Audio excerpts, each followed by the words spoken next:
الرجیم بسم اللہ الرحمن الرحیم الحمد للہ وحدہ والصلاة والسلام علی من لا نبی بعدہ ولا رسول بعدہ ولا معصوم بعدہ والصلاة والسلام علی آلہ الطیبین الطاہرین واصحابہ الاکرمین الافضلین اما بعد فاعوذ باللہ من الشیطان الرجیم بسم اللہ الرحمن الرحیم یا ایہا الذین آمنوا اذکروا اللہ ذکرا کثیرا وسبحوہ بکرتا واصیلا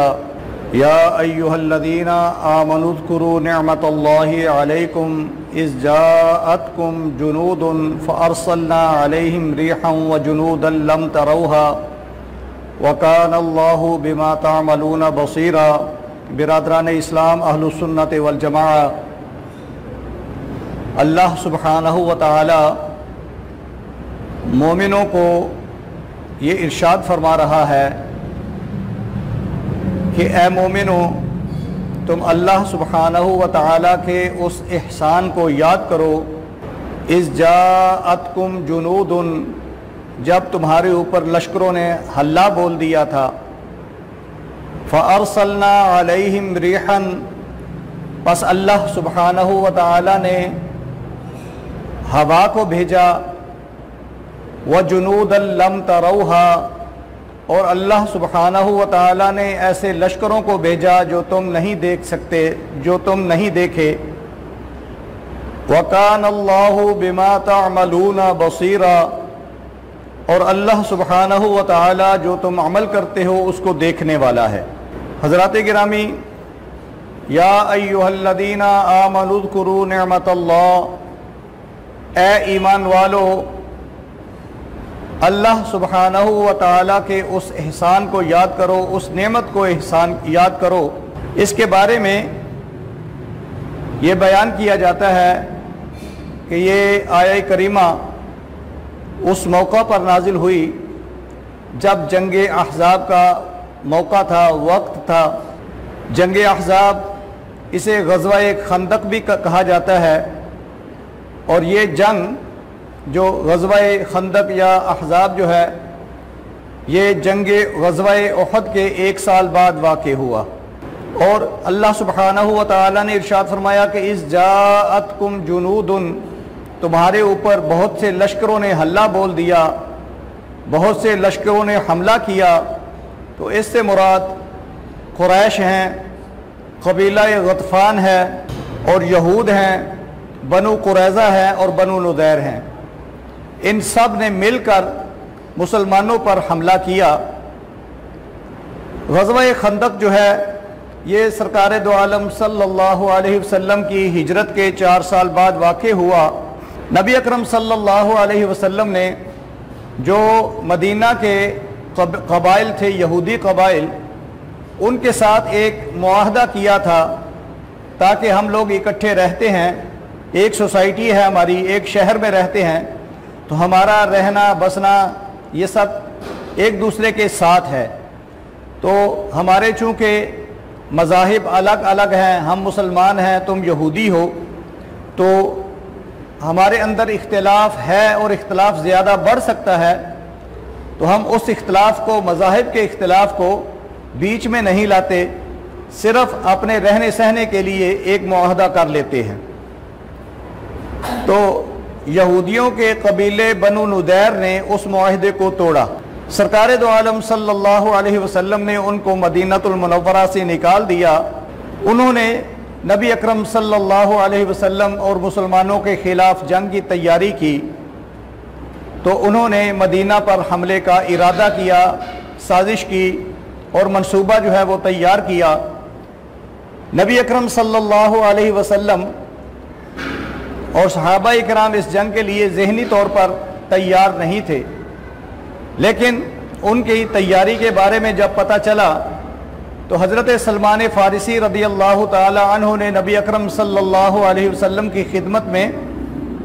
یہ عرض کیا کہ یا رسول اللہ صلی اللہ علیہ وسلم،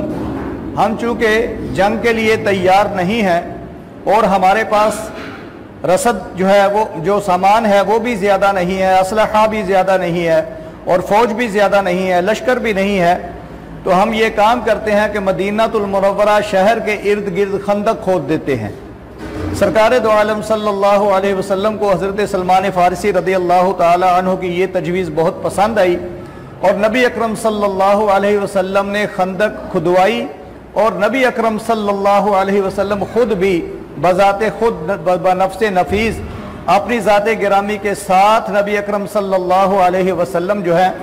وہ خندق جو ہے وہ کھودنے میں شریک ہوئے۔ نبی اکرم صلی اللہ علیہ وسلم خود بھی صحابہ کرام رضوان اللہ علیہ مجمعین کے ساتھ آپ نے وہ خندق تیار کی۔ جب کفار اور مخالفین حملہ کر کے یہاں مدینہ المنورہ میں پہنچے تو انہوں نے دیکھا کہ یہ خندق کھدی ہوئی ہے اور بہت بڑی خندق ہے، ہمارے گھوڑے بھی اس کو پاٹ نہیں کر سکتے، اس کے پار نہیں جا سکتے، اور ہم خود تو گھوڑا جب نہیں جا سکتا تو انسان کیسے جائے گا؟ تو وہ بہت حیران ہوئے۔ انہوں نے 12,000 کا لشکر ان کے پاس تھا۔ جب انہوں نے دیکھا کہ مسلمان اس طرف ہیں اور مدینہ المنورہ کی طرف جانے کا کوئی دوسرا راستہ نہیں ہے تو وہ خندق کے باہر بیٹھ گئے۔ سرکار دو عالم صلی اللہ علیہ وسلم خندق کے اس پار تھے، کفار و مشرکین جو قریش تھے اور جو بنو نضیر کے اور یہود لوگ تھے وہ اس طرف تھے۔ سرکار دو عالم صلی اللہ علیہ وسلم نے صحابہ کرام کے ساتھ مدینہ المنورہ کے اپنے شہر میں اپنے گھروں میں وہ دن گزارے۔ 20 دن کا یہ انہوں نے پڑاؤ کیا یہود نے اور قریش نے۔ سرکار دو عالم صلی اللہ علیہ وسلم 20 دن خندق کے اندر مدینہ المنورہ شہر میں ہی آپ قیام پذیر رہے، اور جو کفار و مشرکین جو مخالفین تھے، کفار و مشرکین مکہ تھے، یہود تھے، جب انہوں نے پڑاؤ کر لیا تو صحابہ کرام کو زندگی تھوڑی مشکل گزرنے لگی، کیونکہ مدینہ المنورہ سے باہر جانے کا کوئی موقع نہیں ملتا تھا۔ تو اس وقت اللہ سبحانہ و تعالی نے ایک ہوا بھیجی، وہ ٹھنڈی ہوا تھی بہت زیادہ لیکن بہت تیز تھی، اور وہ ہوا ٹھنڈی زیادہ اور زیادہ تیز وہ صرف مخالفین کے لیے تھی، بنو نضیر کے لیے تھی، بنو قریظہ کے لیے تھی، یہود کے لیے تھی اور مشرکین کے لیے تھی۔ مسلمانوں کو اس سے کوئی تکلیف نہ پہنچی۔ حضرات گرامی، اس ہوا سے کفار کے خیمے اکھڑ گئے، تنابیں ٹوٹ گئیں، جو انہوں نے جانور باندھ رکھے تھے وہ کھونٹیاں جو ہیں وہ بھی اکھڑ گئیں، آدمی بھاگنے لگے اور زمین پر گرنے لگے۔ حضرات گرامی، اسی دوران اللہ سبحانہ و تعالی نے کفار کو وہ لشکر جو ہے ملائکہ کا وہ بھی بھیجا جس کے بارے میں ارشاد فرمایا وَجُنُودًا لَمْ تَرَوْهَا، اے مسلمانوں ہم نے تمہارے اوپر ایک لشکر ایسا بھی تمہاری مدد کے لیے بھیجا تھا جو تمہیں نظر نہیں آتا تھا لیکن تمہارے مخالفین کو نظر آ رہا تھا، وہ اسے بہت بڑا لشکر بھیج رہے تھے۔ تو حضرات گرامی، اس سے جو مخالفین تھے، کفار تھے، ان کے حوصلے ٹوٹ گئے اور انہوں نے واپس جانا شروع کر دیا، اور وہ وہاں سے بھاگ گئے، اور مسلمانوں کو وہ اپنا سامان بھی چھوڑ گئے، جانور بھی چھوڑ گئے، جتنا بھی ان کا سامان تھا اپنے خیمے چھوڑ کے گئے، اپنے کھانے پینے کا سامان چھوڑ کے گئے، اپنے پہننے کا لباس چھوڑ کے گئے، اپنا اسلحہ چھوڑ کے گئے۔ تو حضرات گرامی، اللہ سبحانہ و تعالی نے یہ جو احسان فرمایا مسلمانوں پر، اللہ سبحانہ و تعالی نے مسلمانوں کو یہ احسان جو ہے وہ یاد دلایا ہے کہ اللہ سبحانہ و تعالی نے تم پر جو احسان کیا تھا اس کو یاد کرو، کہ جب تمہارے اوپر بہت سے لشکروں نے حملہ کر دیا تھا اور اللہ سبحانہ و تعالی نے ایک ہوا کو بھیجا اور تمہارے اوپر لشکر کو بھیجا، تو اس لشکر جو وہ ایسا لشکر تھا کہ جو نظر نہیں آتا تھا، تو اللہ سبحانہ و تعالی نے اس طرح تمہیں کامیابی عطا فرمائی، اور اللہ سبحانہ و تعالی جو تم عمل کرتے ہو اس کو دیکھنے والا ہے۔ حضرات گرامی، اگلی جو آیہ کریمہ ہے یا ایھا الذین آمنوا سے شروع ہونے والی، اس میں اللہ سبحانہ و تعالی ارشاد فرماتا ہے یا ایھا الذین آمنوا اذکروا اللہ ذکرا کثیرا وسبحوہ بکرۃ واصیلا۔ اس آیہ کریمہ میں اللہ سبحانہ و تعالی اپنے ذکر کی کثرت کا حکم دے رہا ہے، اللہ تعالیٰ کو بہت یاد کیا کرو۔ تو حضرات گرامی، اللہ سبحانہ و تعالیٰ کو یاد کرنا جو ہے یہ بہت طرح سے ہے۔ مالی طور پر بھی انسان صدقہ و زکوٰۃ خیرات ادا کر کے اللہ تعالیٰ کو یاد کرتا ہے، جسمانی طور پر بھی اللہ تعالیٰ کو یاد کرتا ہے۔ جو لوگ حج کے لیے جاتے ہیں وہ خود اپنی ذات کو بھی اللہ سبحانہ و تعالیٰ کے راستے میں خرچ کرتے ہیں، اپنا مال و دولت بھی خرچ کرتے ہیں۔ زکوٰۃ میں انسان جو ہے وہ جو مال دیتا ہے، نماز کے اندر انسان اپنا وقت بھی دیتا ہے اور اپنی جان اور اپنے نفس کو بھی ساتھ میں لگاتا ہے۔ تو یہ سارے کے سارے اللہ سبحانہ و تعالیٰ کے ذکر ہیں۔ اس کے علاوہ اللہ سبحانہ و تعالیٰ کا ذکر جو ہے وہ زبان سے بھی کیا جاتا ہے اور قلب سے بھی کیا جاتا ہے۔ زبان سے اللہ سبحانہ و تعالیٰ کا جو ذکر کیا جاتا ہے وہ سبحان اللہ ہے، الحمدللہ ہے، اللہ اکبر ہے، لا الہ الا اللہ محمد الرسول اللہ ہے، قرآن پاک کا پڑھنا ہے، ذکر و اذکار کرنا ہے۔ یہ سارے کے سارے جو اذکار ہیں یہ زبان سے ادا کیے جاتے ہیں۔ نماز کے اندر جو تسبیحات پڑھی جاتی ہیں، ثنا پڑھی جاتی ہے، فاتحہ پڑھی جاتی ہے، تسبیحات پڑھی جاتی ہیں، تشہد پڑھا جاتا ہے، یہ بھی زبان کا ذکر ہے۔ تو زبان کے جو ذکر ہیں یہ بھی ذکر کی ایک قسم ہے۔ اسی طرح انسان کا قلب جو ہے، جو دل ہے، وہ بھی ذکر کرتا ہے۔ وہ اس طرح کہ دل جو ہے اللہ سبحانہ و تعالیٰ کی نعمتوں کو یاد کرتا ہے، اللہ سبحانہ و تعالیٰ کی اس کائنات کے اندر پھیلی ہوئی جو مخلوقات ہیں ان پر غور کرتا ہے کہ اللہ سبحانہ و تعالیٰ نے کتنی بڑی بڑی مخلوقات پیدا کی ہیں، کتنی حسین و جمیل مخلوقات پیدا کی ہیں۔ اللہ سبحانہ و تعالیٰ نے پھل اگائے ہیں، پھول اگائے ہیں، کتنے خوبصورت ہیں۔ تو یہ ساری چیزیں انسان جو ہے وہ اپنے دل سے یاد کرتا ہے۔ تو اللہ سبحانہ و تعالیٰ کا یاد کرنے کا زبان سے بھی ہوتا ہے اور دل سے بھی ہوتا ہے۔ اور حضرات گرامی، یہ جو ہمارے پاس نماز ہے اللہ سبحانہ و تعالیٰ نے فرض قرار دی ہے، اس نماز کے اندر بہت سارے جو ذکر ہیں وہ اللہ تعالیٰ نے اور اللہ کے حبیب صلی اللہ علیہ وسلم نے جمع کر دیے ہیں۔ نماز کے اندر انسان خود اپنے جسم کو لاتا ہے، اللہ کے حضور کھڑا کرتا ہے، اس کی زبان جو ہے وہ اللہ تعالیٰ کی ثنا، تسبیحات، حمد بیان کرتی ہے۔ اس کا دل جو ہے وہ اللہ تعالیٰ کی جو عظمت ہے، اللہ سبحانہ و تعالیٰ کی جو کبریائی ہے، اللہ سبحانہ و تعالیٰ اس کو یاد کرتا ہے۔ تو حضرات گرامی، یہ ساری کی ساری جو ہے یہ سب اللہ سبحانہ و تعالیٰ کے ذکر کے طریقے ہیں اور ذکر ہے۔ ہر طرح سے انسان جو استطاعت رکھتا ہے وہ اللہ سبحانہ و تعالیٰ کا اس طرح کا ذکر اس کو کرنا چاہیے۔ مال سے بھی ذکر کرنا چاہیے، زبان سے بھی ذکر کرنا چاہیے، قلب سے بھی ذکر کرنا چاہیے، اعضاء سے بھی ذکر کرنا چاہیے۔ جب کوئی بندہ مسجد کی طرف چل کے آتا ہے تو یوں سمجھیے کہ اس کے پاؤں اللہ تعالیٰ کا ذکر کر رہے ہیں۔ جب کوئی بندہ اپنے ہاتھ سے کسی کو صدقہ و خیرات دے رہا ہوتا ہے تو یوں سمجھیے کہ وہ اللہ سبحانہ و تعالیٰ کے دیے ہوئے مال سے جب کسی کو دیتا ہے تو اس کے ہاتھ جو ہیں وہ اللہ سبحانہ و تعالیٰ کا ذکر کر رہے ہوتے ہیں۔ جب کوئی بندہ تلاوت کلام پاک سنتا ہے تو یوں سمجھے کہ اس کے کان جو ہے وہ اللہ تعالیٰ کا ذکر ادا کر رہے ہیں۔ جب کوئی بندہ اپنی زبان سے تلاوت کرتا ہے، نیکی کی بات کی تلقین کرتا ہے اور حکم دیتا ہے تو اس کو یوں سمجھنا چاہیے کہ اس کی زبان جو ہے وہ اللہ تعالیٰ کا ذکر ادا کر رہی ہے۔ تو حضرات گرامی، یہ سارے کے سارے طریقے اللہ سبحانہ و تعالیٰ کے ذکر کے ہیں۔ اور اللہ سبحانہ و تعالیٰ نے یہیں پہ ارشاد فرمایا وَسَبِّحُوهُ بُكْرَةً وَأَصِيلًا، اللہ تعالیٰ کا تسبیح بیان کرو صبح کے وقت بھی اور شام کے وقت بھی۔ یہ جو اللہ سبحانہ و تعالیٰ نے صبح کے وقت کا فرمایا ہے اور شام کے وقت کا فرمایا ہے، یہ اس لیے فرمایا ہے کہ انسان زیادہ سے زیادہ اللہ سبحانہ و تعالیٰ کا ذکر کرے۔ جیسا کہ ہم عام زبان میں اپنی بول چال میں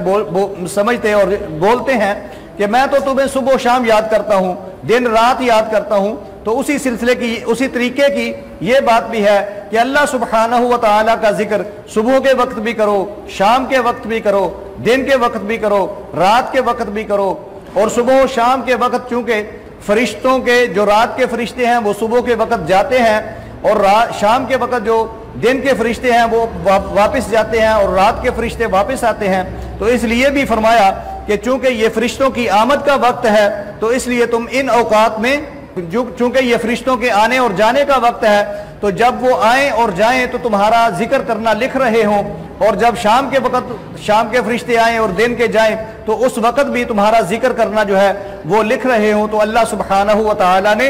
ان کے لیے حکم فرمایا کہ تم زیادہ سے زیادہ اللہ سبحانہ و تعالیٰ کا ذکر کرو اور اللہ سبحانہ و تعالی کا صبح و شام ذکر کرو، یعنی زیادہ کثرت کے ساتھ ذکر کرو۔ تمہارا کوئی بھی وقت جو ہے وہ اللہ کے ذکر سے خالی نہیں رہنا چاہیے، جیسا کہ جو اللہ والے ہیں، اولیاء اللہ ہیں، وہ بیان کرتے ہیں اپنے ہاتھوں سے آپ کام کر رہے ہوں، پاؤں سے چل رہے ہوں، دکان کے اوپر بیٹھے ہوں، آپ جو کسٹمر ہے، جو گاہک ہے آپ کا، اس کے ساتھ سودے بازی بھی کر رہے ہو، لیکن آپ کا دل جو ہے وہ اللہ سبحانہ و تعالیٰ کا ذکر کر رہا ہو، تو اسے کثرت ذکر کہتے ہیں، اور یہ زیادہ ذکر کرنا ہے۔ اللہ سبحانہ و تعالیٰ ہمیں اس کی توفیق عطا فرمائے۔ اگلی آیہ کریمہ یہ ہے، ارشاد ہوتا ہے یا ایھا الذین آمنوا لا تدخلوا بیوت النبی الا ان یؤذن لکم الی طعام غیر ناظرین اناہ ولكن اذا دعيتم فادخلوا فاذا طعمتم فانتشروا ولا مستأنسين لحديث ان ذلكم كان يؤذي النبي فيستحيي منكم والله لا يستحيي من الحق واذا سألتموهن متاعا فاسألوهن من وراء حجاب ذلكم اطهر لقلوبكم وقلوبهن وما كان لكم ان تؤذوا رسول الله ولا ان تنكحوا ازواجه من بعده ابدا ان ذلكم كان عند الله عظیما۔ حضرات گرامی، اس آیہ کریمہ میں اللہ سبحانہ و تعالی نے اپنے حبیب مکرم صلی اللہ علیہ وسلم کے گھر میں بیٹھنے کا، نبی اکرم صلی اللہ علیہ وسلم کے گھر کے جانے کے آداب سکھائے ہیں۔ سرکار دو عالم صلی اللہ علیہ وسلم آپ نے ایک شادی فرمائی، نکاح کیا ایک زوجہ مبارکہ سے، ان کا نبی اکرم صلی اللہ علیہ وسلم نے ولیمہ کرنا چاہا، تو اس وقت حضور نبی اکرم صلی اللہ علیہ وسلم نے عام لوگوں کو دعوت دی کہ تم ولیمہ کے لیے آ سکتے ہو، لیکن عام طور پہ ہوتا یہ ہے کہ لوگ جو ہیں وہ کھانا پکنے کے بعد آتے ہیں، لیکن اس موقع پر ایسا ہوا کہ نبی اکرم صلی اللہ علیہ وسلم کے کچھ صحابہ کرام کھانا پکنے سے پہلے ہی نبی اکرم صلی اللہ علیہ وسلم کے گھر مبارک میں آ گئے۔ سرکار دو عالم صلی اللہ علیہ وسلم کے گھر میں آ گئے تو اللہ سبحانہ و تعالی نے وہ وہاں پہ بیٹھ کے باتیں کرنے لگے۔ سرکار دو عالم صلی اللہ علیہ وسلم کو ان کا اس طرح بیٹھنا جو ہے وہ زیادہ اچھا نہ لگا، لیکن نبی اکرم صلی اللہ علیہ وسلم نے ان کو منع نہیں فرمایا۔ سرکار دو عالم صلی اللہ علیہ وسلم نے منع نہیں فرمایا، لیکن اللہ سبحانہ و تعالی نے ان لوگوں کو منع فرما دیا اور یہاں پہ ادب آداب سکھا دیے اور نبی اکرم صلی اللہ علیہ وسلم کے گھر کا ادب سکھا دیا۔ ارشاد ہوتا ہے یا ایھا الذین آمنوا لا تدخلوا بیوت النبی، اے مومنو نبی اکرم صلی اللہ علیہ وسلم کے گھر میں داخل نہ ہوگو۔ کب داخل ہونا ہے؟ الا ان یؤذن لکم، جب کہ وہ تمہیں اجازت دیں۔ نبی اکرم صلی اللہ علیہ وسلم اپنے گھر میں آنے کی اجازت دیں تب وہاں داخل ہوا جاتا ہے، اس سے پہلے نہیں۔ نبی اکرم صلی اللہ علیہ وسلم کا گھر مبارک ایسا ہے کہ اس کے اندر فرشتوں کو بھی اجازت کے بغیر آنے کی اجازت نہیں ہے۔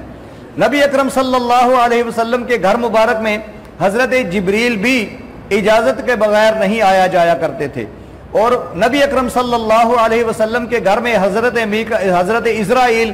جو روح قبض کرتے ہیں انسانوں کی، یہ نبی اکرم صلی اللہ علیہ وسلم کے گھر میں بھی اور ان سے پہلے جتنے بھی انبیاء و رسول ہوئے ہیں، حضرت اسرائیل علیہ السلام کسی نبی کے پاس بھی بغیر اجازت کے نہیں گئے۔ حضرت اسرائیل کو بغیر اجازت کے نبی کے پاس جانے کا حکم نہیں ہے، اجازت نہیں ہے۔ باقی لوگوں کے پاس وہ جا سکتے ہیں لیکن انبیاء کے پاس وہ نہیں جا سکتے۔ لیکن نبی اکرم صلی اللہ علیہ وسلم کا گھرانہ ایسا ہے کہ یہاں پہ نہ تو کوئی انسان اور نہ فرشتے اجازت کے بغیر داخل ہونے کی انہیں اجازت نہیں ہے۔ الا ان یؤذن لکم، جب تک کہ تمہیں اجازت نہ دی جائے۔ الی طعام غیر ناظرین اناہ، تو کھانے کے لیے بلائے جاؤ، نہ یوں اس کے کہ خود اس کے پکنے کی راہ تکو، یعنی ایسا نہ ہو کہ کھانے کے لیے بلائے جاؤ تو پھر وہاں جا کے بیٹھ جاؤ اور کھانا ابھی تیار بھی نہیں ہوا اور تم بیٹھ کے باتیں کرتے رہو، تو اس طرح نہیں ہونا چاہیے، بلکہ جب کھانا پک چکے تب جاؤ۔ یہ ارشاد ہے الی طعام غیر ناظرین اناہ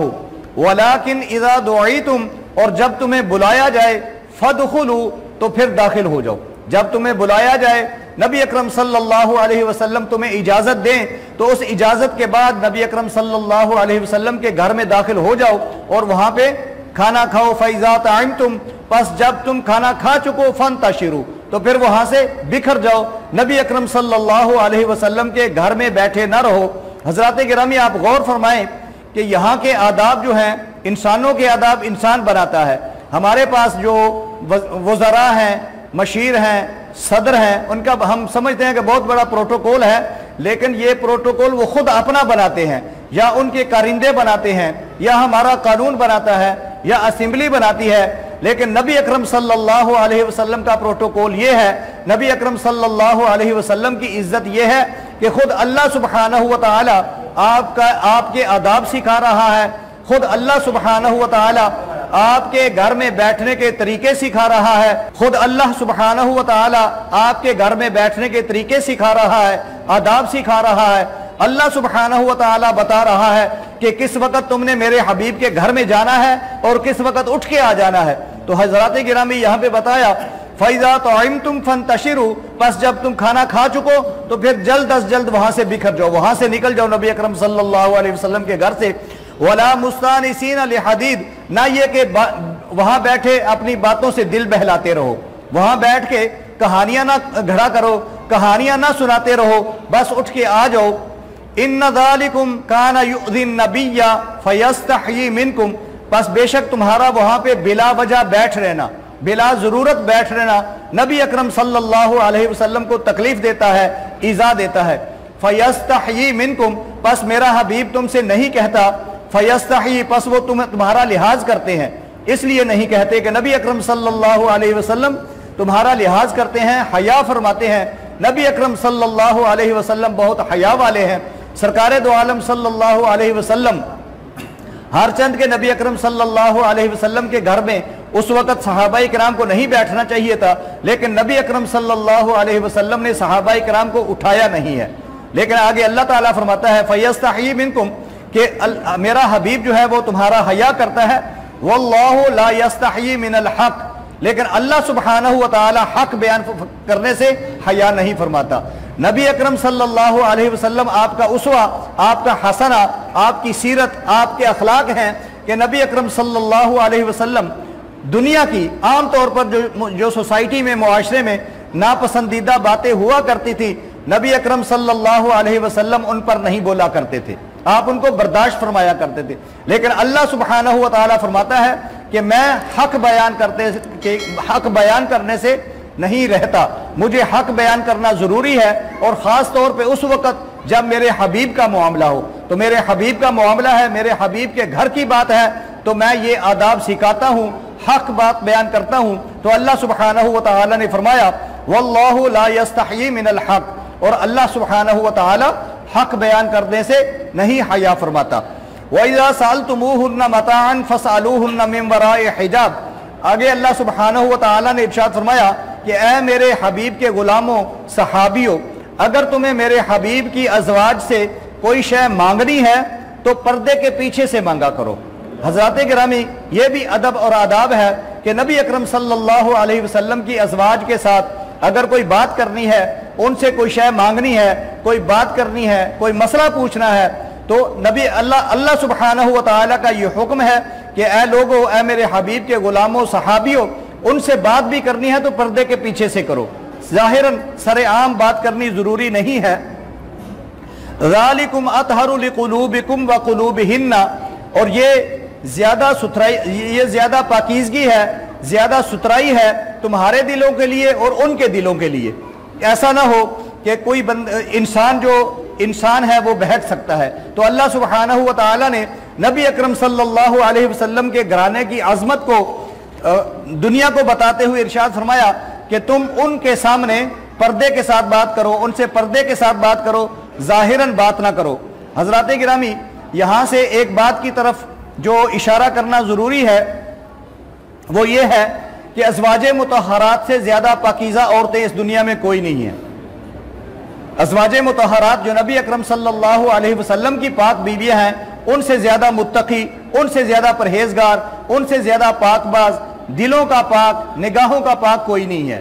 اور جو صحابہ کرام کی جماعت ہے اس کو بھی اللہ سبحانہ و تعالی نے پاک کیا ہے، نبی اکرم صلی اللہ علیہ وسلم نے بھی پاک کیا ہے۔ اب ان سے زیادہ پاکیزہ جماعت کون ہوگی؟ تو ازواج مطہرات کو بھی کہا گیا کہ پردے کا حکم ہے، اور صحابہ کرام رضوان اللہ علیہم اجمعین کو بھی کہا گیا کہ پردے کے پیچھے سے بات کرو۔ جب اتنے بڑے دو گروہ جو پاک ہیں ان کو پردے کا حکم دیا گیا ہے تو ہمارے لیے پردہ کرنا کتنا ضروری ہوگا۔ ہمیں اس بات پہ غور کرنا ہے کہ جو انتہائی پاکیزہ ترین جماعتیں ہیں اس امت کی، ازواج مطہرات اور صحابہ کرام، ان کو ایک دوسرے سے پردے کا حکم ہے، تو ہم کتنی دور ہیں ان لوگوں سے، اور ہمیں پردے کا کتنا حکم نہیں ہوگا۔ اور پھر خاص طور پہ میں اس بات کی نشاندہی کرنا ضروری سمجھتا ہوں، آج کل یہ بڑے بڑے پیر جو ہیں وہ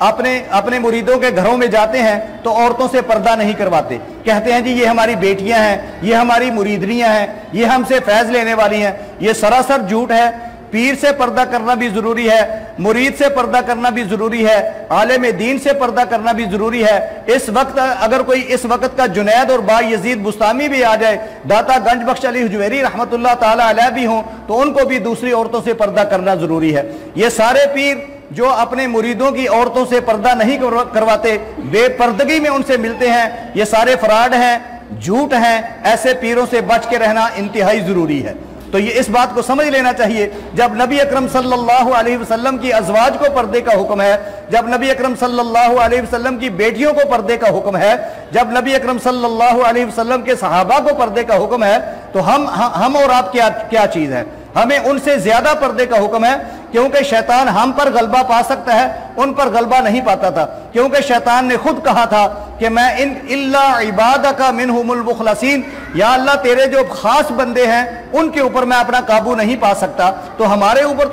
تو سراسر قابو پا سکتا ہے۔ تو ہمیں زیادہ پردے کا حکم ہے، مولوی سے بھی پردے کا حکم ہے، عالم دین سے بھی پردے کا حکم ہے، پیر سے بھی پردے کا حکم ہے، اس وقت کا اگر کوئی قطب اور غوث ہے تو اس سے بھی پردے کا حکم ہے۔ اس بات کو آپ یاد رکھیں اور ان باتوں کو اپنے گھروں میں جو ہے وہ اس کو گھروں کے اندر قابو کریں اور گھروں کے اندر ان کو لاگو کریں پردے کے حکم کو۔ آگے ارشاد فرمایا وما کان لکم ان تؤذوا رسول اللہ، اور تمہیں نہیں پہنچتا کہ رسول اکرم صلی اللہ علیہ وسلم کو ایذا دو۔ ایذا کا مطلب یہ ہے کہ تم خود سمجھو کہ نبی اکرم صلی اللہ علیہ وسلم کو اس سے ایذا ہو سکتی ہے کہ نہیں، اس سے تکلیف ہو سکتی ہے کہ نہیں۔ اگر تم سمجھ جاؤ، ویسے تو اللہ سبحانہ و تعالی نے تمہیں بتا دیا ہے، لیکن تم خود بھی سمجھو کہ اس سے نبی اکرم صلی اللہ علیہ وسلم کو ایذا ہو سکتی ہے، تو ہمیں وہ کام نہیں کرنا چاہیے۔ آگے ارشاد فرمایا وَلَا أَن تَنْكِحُوا أَزْوَاجَهُ مِن بَعْدِهِ أَبَدًا، اور تم نہ نکاح کرو اس کی بیویوں سے اس کے بعد ہمیشہ کے لیے۔ نبی اکرم صلی اللہ علیہ وسلم کی ازواج سے امتی کو نکاح کرنا حرام ہے۔ اللہ سبحانہ و تعالی نے یہاں پہ فرما دیا ہے کہ تم ان کے ساتھ نکاح نہیں کر سکتے۔ آگے ارشاد فرمایا ان ذالکم کان عند اللہ عظیما، اللہ کے نزدیک یہ بڑی سخت بات ہے کہ جو کوئی ایسا سوچے کہ میں ازواج مطہرات سے، یہ اس وقت کی بات ہے جب ازواج مطہرات حیات تھی، کہ اگر کوئی سوچے کہ میں ازواج مطہرات سے نکاح کروں یا کوئی نکاح کرنے کی کوشش کرتا ہے تو یہ اللہ سبحانہ و تعالیٰ کے قریب، اللہ سبحانہ و تعالیٰ کے نزدیک بہت بڑی بات ہے۔ حضرات گرامی ایسی باتوں سے بچنا چاہیے۔ افطار کا وقت ہو گیا ہے، آپ حضرات افطار کی جگہ پہ پہنچیے اور افطار کیجئے۔ اللہ سبحانہ و تعالیٰ ہمیں قرآن پاک کی ان باتوں کو سمجھنے کی اور عمل کرنے کی توفیق عطا فرمائے۔ اعوذ باللہ من الشیطان الرجیم، بسم اللہ الرحمن الرحیم۔ 20 رمضان المبارک بروز جمعۃ المبارک 22 اپریل 2022، جامعہ مجددیہ لسانیہ رضویہ اطال علوم متصل جامعہ مسجد فیض لسانی پیر پور روڈ گکھڑ میں روزانہ درس قرآن اور افطاری کا اہتمام کیا جاتا ہے۔ روزانہ روزہ رکھنے والے لوگ یہاں پر آ کر افطاری کر کے جاتے ہیں اور ان لوگوں کو دعائیں دیتے ہیں جو اس کار خیر میں حصہ لیتے ہیں۔ چولہا جلا دیا گیا ہے۔ آج چکن بریانی پکے گی افطاری کے لیے۔ وہی تو ہے جو نظام ہستی جلا رہا ہے، وہی خدا ہے، وہی خدا ہے۔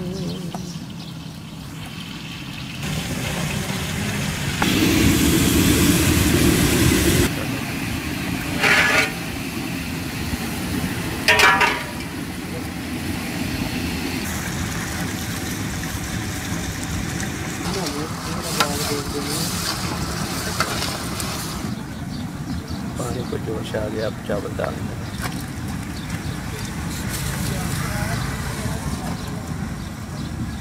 اللہ کی ذات اگر رکھو گے نا روزہ تو اللہ کی ذات ہمت طاقت بھی دے گی تمہیں، تو جے تم فارمیلٹی کرو گے پوری تو پھر تمہیں ہمت کتوں ملنی ہے؟ ہمت نہیں مل سکتی پھر۔